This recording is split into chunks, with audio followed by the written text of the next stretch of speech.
పోలీసుల అదుపులో Shankarpally railway ట్రాక్పై kilometre దూరం కారుతో దూసుకెళ్లిన మహిళ.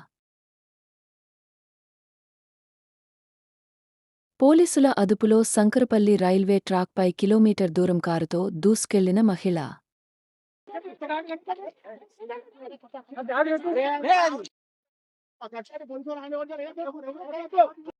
పోలీసుల అదుపులో శంకరపల్లి రైల్వే ట్రాక్పై కిలోమీటర్ దూరం కారుతో దూసుకెళ్లిన మహిళ.